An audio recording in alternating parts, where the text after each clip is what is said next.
everybody. Welcome to our next video in Unit 12, which is all about intermolecular forces. So before we get started in talking about intermolecular forces, there's just something that I want to differentiate for you really quickly.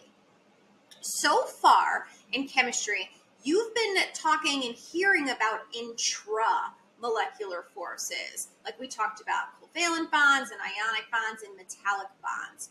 Although they're the types of bonds that you're familiar with saying, those are also known as intramolecular forces. And notice how on the screen here and in your notes, I put in bold that prefix intra. And that's because intra means that they're holding the atoms together within a single molecule. So that key phrase there is within. So water, for example, what's holding together those hydrogen atoms and those oxygen atoms in water? They are covalent bonds, otherwise known as intramolecular forces.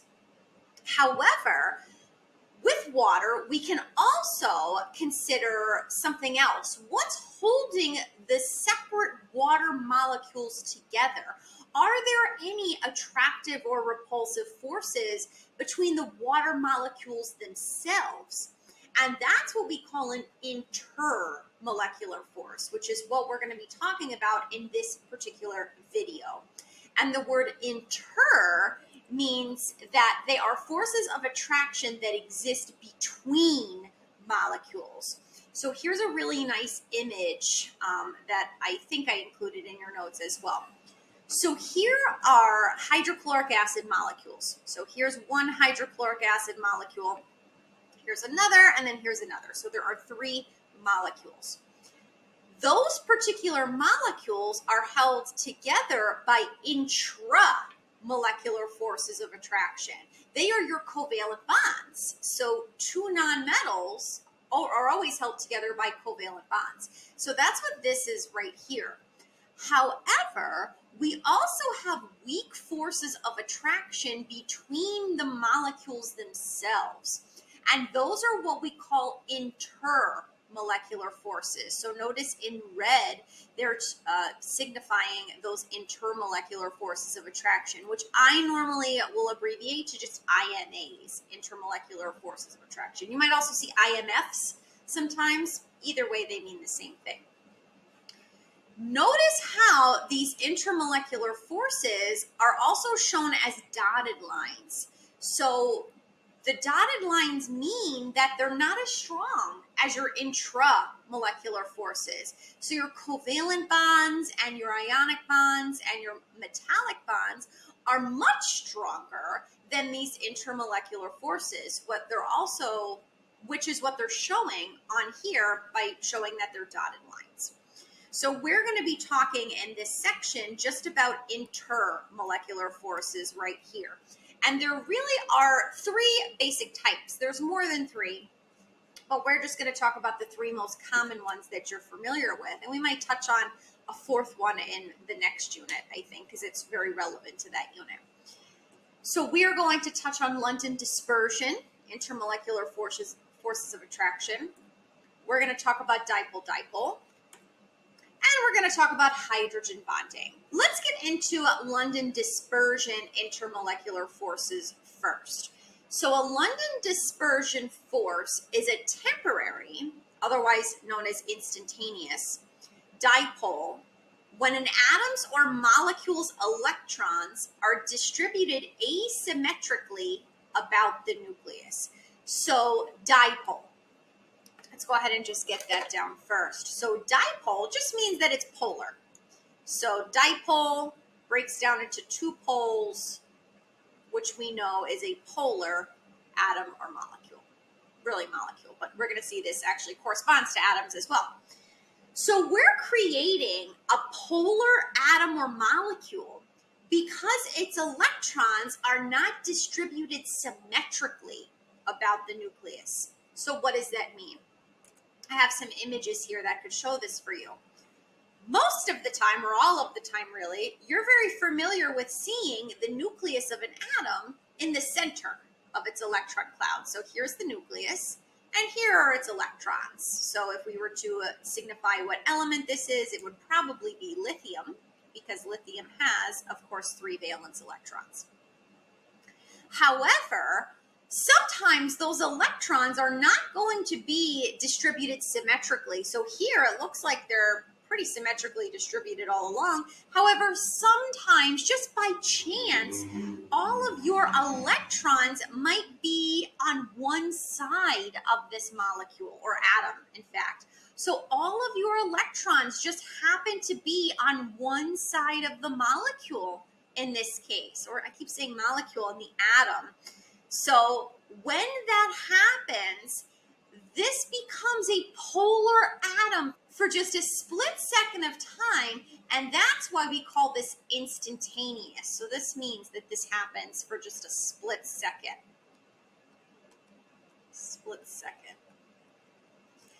And when those electrons are all on one side, this becomes a polar atom. So that's why I have this partial negative charge on one side of this atom, and then I have a partial positive charge on the opposite side. If you remember, your nucleus is comprised of protons and neutrons, which means that the nucleus has an overall positive charge, which is why this side is positive and that side is negative.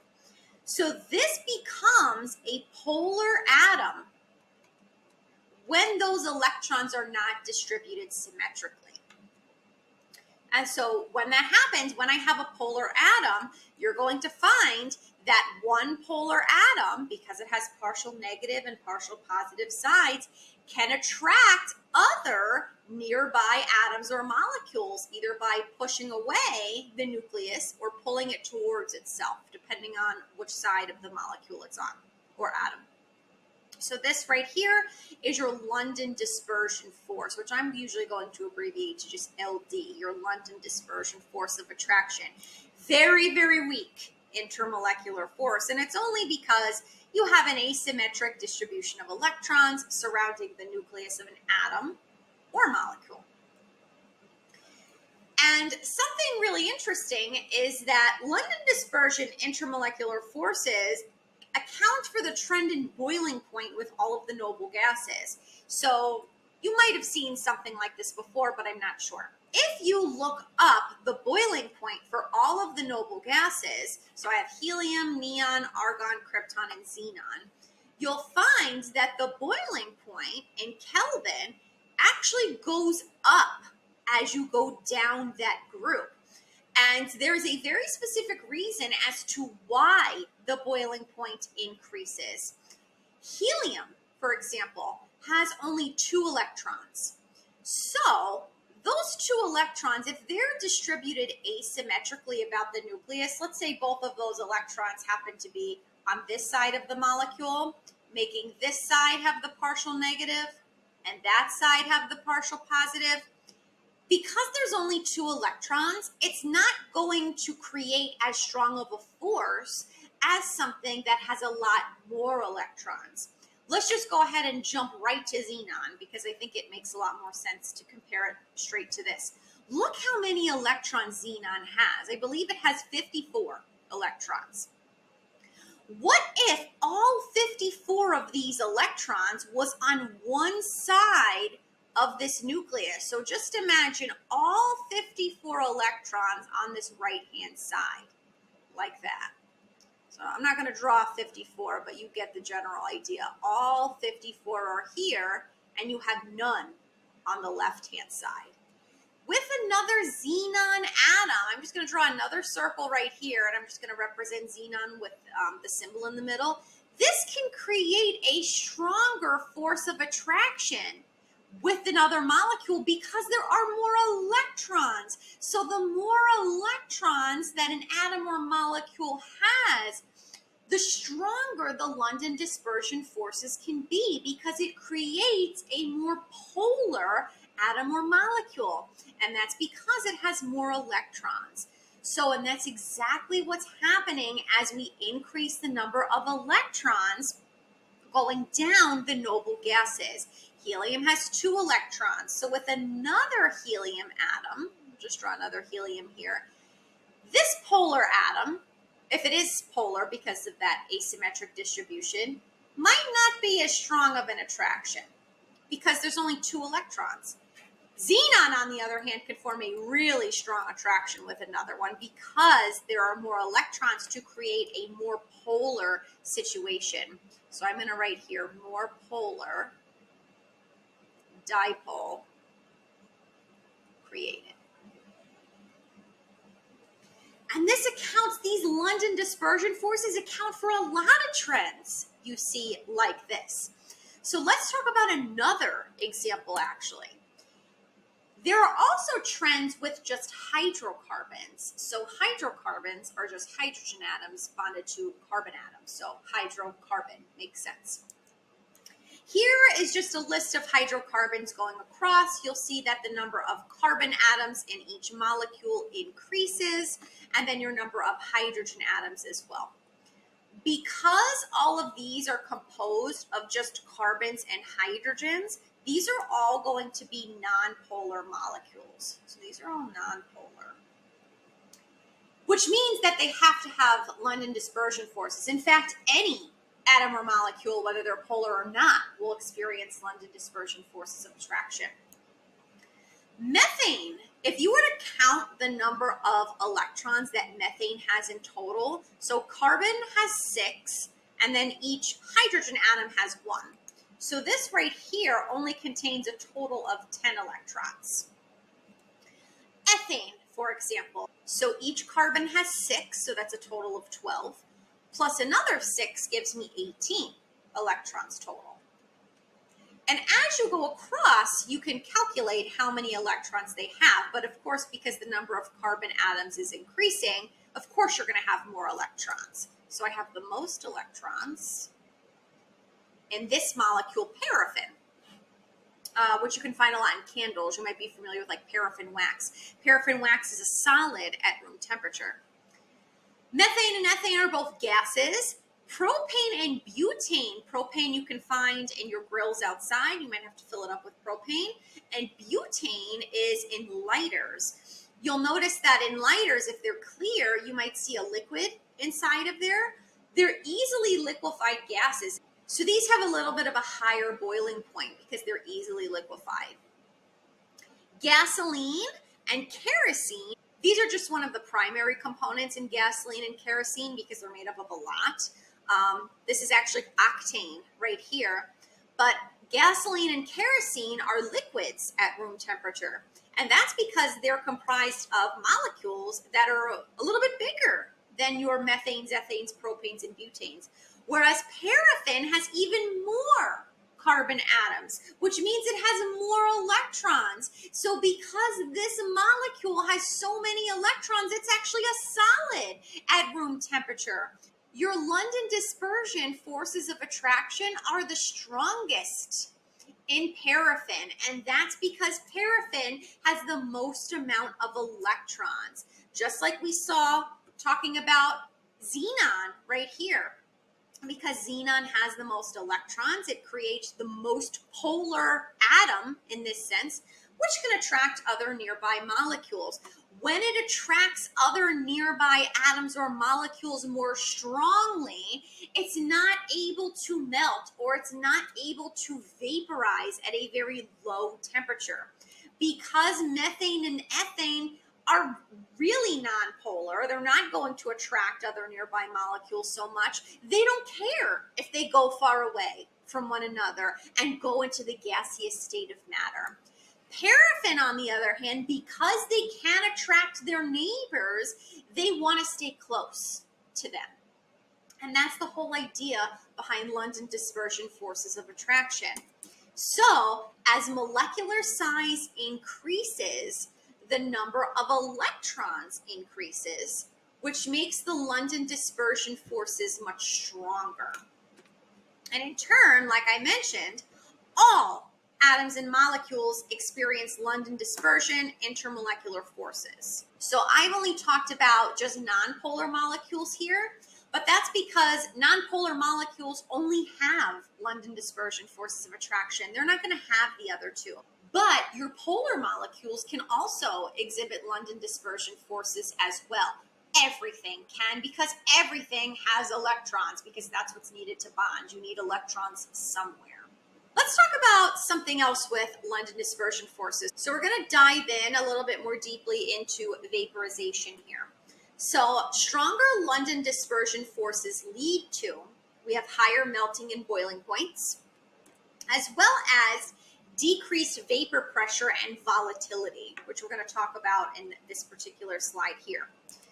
So here are two examples of two liquids. So I have some liquid down here, so we'll call this just liquid 1. And here I have liquid 2. Which one of these do you think has the stronger London dispersion forces of attraction? Just take a second and think about it. Which one of these would have the stronger London dispersion intermolecular forces of attraction? Hopefully you said this one here. And that's because these liquid molecules haven't vaporized very much. Because most of these molecules are still in the liquid phase, this means that they like to be around one another. These liquid particles are more attracted to one another. They're more attracted to one another. Whereas these guys over here in container 2, these guys are not as attracted to one another. That's why they can leave the surface and evaporate much more readily. So right here, not as attracted.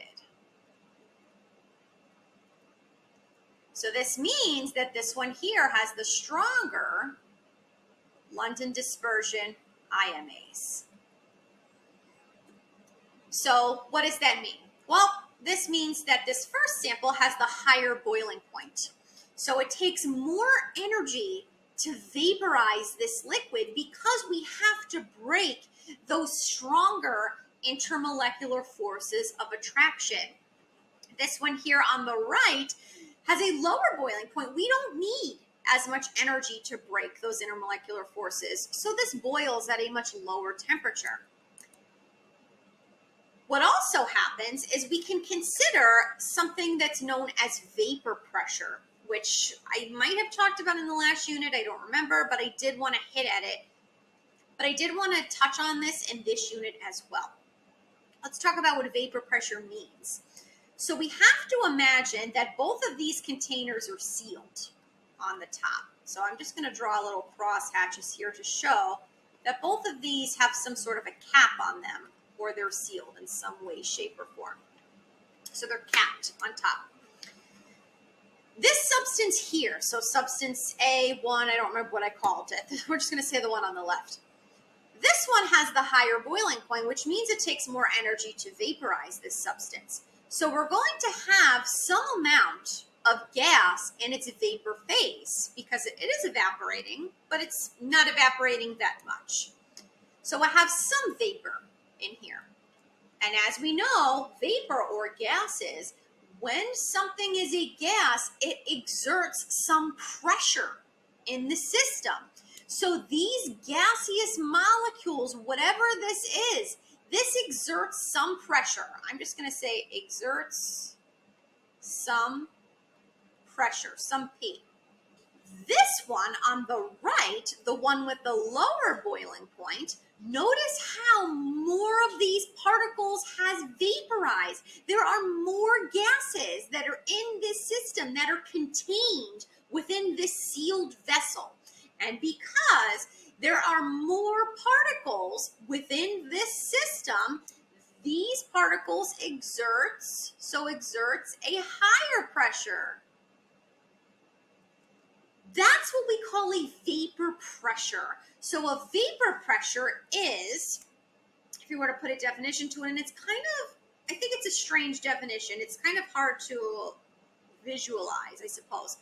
But it's the pressure exerted by a vapor over its liquid. So something right here, this would have a much lower vapor pressure because there's not as many particles that are evaporating. Whereas this one on the right has a higher vapor pressure because it has a lower boiling point. Those particles are evaporating much more readily at whatever temperature this is happening at. This is what we call the vapor pressure. So it's the pressure that a gas exerts over its liquid, is what it's called, over its liquid. And that's what this is right here. It's what the gas is exerting over its liquid as it's vaporizing. So stronger London dispersion forces lead to a lower vapor pressure because not as many of the particles are going to vaporize because they like to be in the liquid state of matter. They like to be close to one another.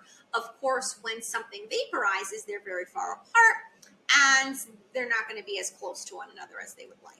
Which also leads to volatility. Now, I feel like this is a misconception in chemistry. A lot of times people always think, oh my God, it's so volatile, that volatile is really bad. When volatile in chemistry doesn't necessarily mean bad. Volatile means that it's easily vaporized at normal temperatures. So because this one here on the left has the higher boiling point and the lower vapor pressure, this one is less volatile than the one on the right. Because those particles can lift from the surface because they're not as attracted to one another. This one is more volatile. Something that's not very volatile that we talk about a lot is water. Water doesn't vaporize very easily. It has a very high boiling point, actually, considering its size, which is something we're going to talk about in our next video. Something that is very volatile would be like acetone or nail polish remover. Gasoline is very volatile. If you spill gasoline at the gas station by accident, you'll notice it vaporizes very quickly. That's what volatile means. Not necessarily bad, I guess, because people normally consider things that vaporize very quickly bad, like gasoline and acetone. You know, they're not very good compounds. I think that's where the misconception comes from, but it doesn't mean bad, it just means vaporized easily. The second type of intermolecular force that we are going to talk about is a dipole-dipole. So like we said in the last section, dipole means two poles, which means it is a polar molecule. So that's what we're going to talk about in this particular intermolecular force. This deals with polar molecules. So the last one was any atom or molecule. In this case, only polar molecules can exhibit dipole-dipole.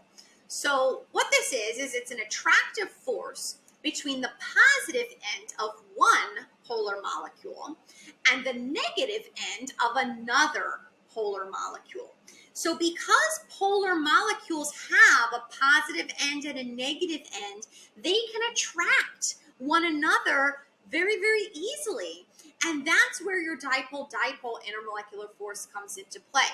So for example, hydrochloric acid again. So not only do we have intra and intermolecular forces, we can determine what intermolecular force is between hydrochloric acid. So hydrogen is not very electronegative, whereas chlorine is. So because this is a polar molecule, most of your electrons will live around your chlorine. So I'm just going to show that here. I'll put one over here. They're still sharing their electrons, but it's an unequal sharing. So because I have a polar molecule here, this partial negative side of hydrochloric acid can attract a partial positive end on another molecule. Because it attracts that partial positive end, this partial negative attracts the partial positive. That is our intermolecular force. There is a force of attraction between different molecules in this case. And that's what we call a dipole-dipole. So dipole means two poles. It's between polar atoms or molecules. These intermolecular forces of attraction are going to be a little bit stronger than your London dispersion intermolecular forces of attraction. And that's because we already have the positive and negative sides. That part's already done for us. Because it already has that positive and negative end, this is going to happen much more readily. And in turn, they're going to be a little bit stronger. Let's go ahead and try sample problem 2 together in the notes. So sample problem 2 in the notes, which of the following molecules, we have carbon dioxide or carbon monoxide, will experience dipole-dipole intermolecular forces. For the one that experiences dipole-dipole, show the force of attraction between two molecules. So remember that dipole-dipole intermolecular forces have to occur between polar molecules. And only one of these molecules is polar, and it's going to be carbon monoxide here. Notice how they even have each of these little lines to show you the polarity of this molecule. Here, carbon dioxide is totally symmetrical. It's symmetrical that way, and it's symmetrical that way. So this guy is a non-polar molecule. So I drew that really sloppily there, but that is non-polar.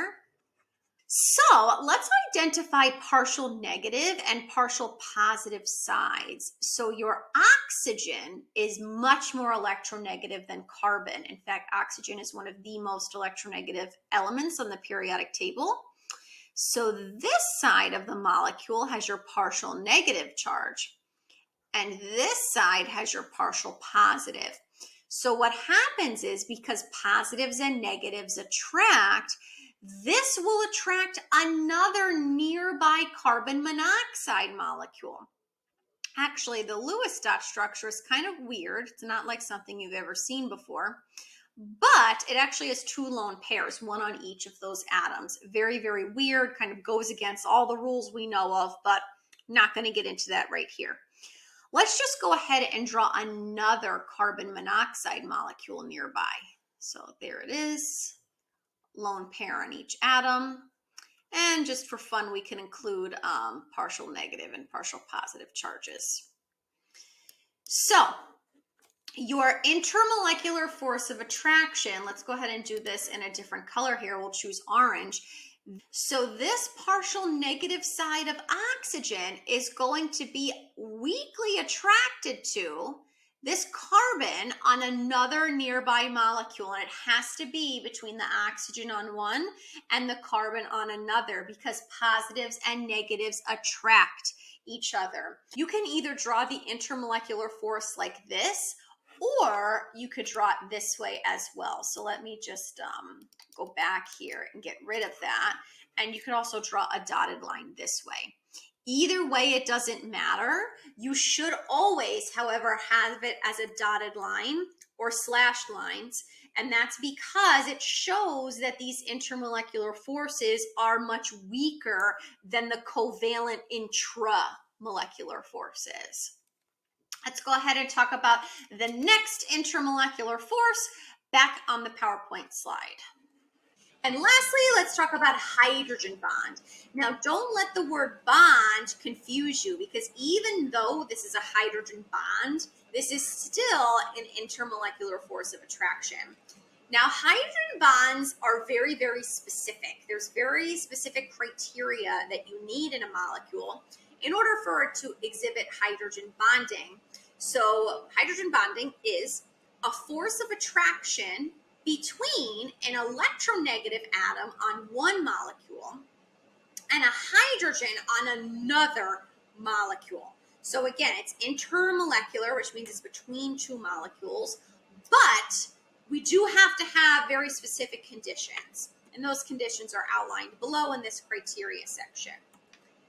First thing, you have to have a hydrogen that's bonded to an FO or N. So I always like to say hydrogen bonds are so much fun. So FO or N, you have to have a hydrogen bonded to one of those. If you don't, it will not experience a hydrogen bond. Secondly, the hydrogen atom, which has a partial positive charge, will be attracted to an FO or N, which has the partial negative charge, on another molecule. So it's the hydrogen is attracted to an FO or N on another molecule, and it has to do with those partial positive and partial negative charges. Let's look at an example here with water, because water has great hydrogen bonding. Let's get the pen out. So notice here I have intramolecular forces. So they're trying to show those covalent bonds. We're not interested in the intramolecular forces here. So that's not, I mean, that's important, but it's not what we're going to talk about in this case. Like we know, water is very polar. So hydrogen atoms, and notice that it meets those two criteria. So I do have a hydrogen bonded to an oxygen here. So water can in fact hydrogen bond. It meets that first criteria. And the same thing goes for down below. So I have an oxygen bonded to a hydrogen. This right here creates a very polar bond. And because it's very polar, of course, we'll have those partial negative and partial positive charges, which is what I see here. So I have my partial positive on hydrogen, and my partial negative is on oxygen because oxygen is very electronegative. That creates this force of attraction between the partial negative side of one molecule and the partial positive on the hydrogen on the other molecule. Okay, very specific conditions here. The lone pair on one is attracted to a hydrogen on another, but the hydrogen must be bonded to a fluorine, an oxygen, or a nitrogen. This right here is your hydrogen bond, and normally we represent those by drawing dotted lines, again, because they're not as strong as your intramolecular forces like covalent bonds. Another great example of a molecule that has hydrogen bonding is ammonia. So here is NH3. That's what this molecule is, NH3. So I do have a nitrogen bonded to a hydrogen. So this molecule can hydrogen bond to other molecules. Nitrogen is very electronegative, which means that this side of the molecule has that partial negative charge, whereas your hydrogen will have your partial positive charge, right? So if this side is partially negative, where your lone pair is, that means the hydrogens are all partially positive.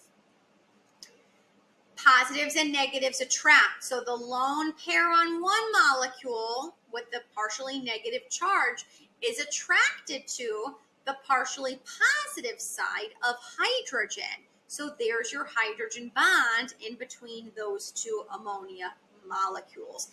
And this is crucial to life as we know it, hydrogen bonds. Water is a very special molecule because of the fact that it hydrogen bonds.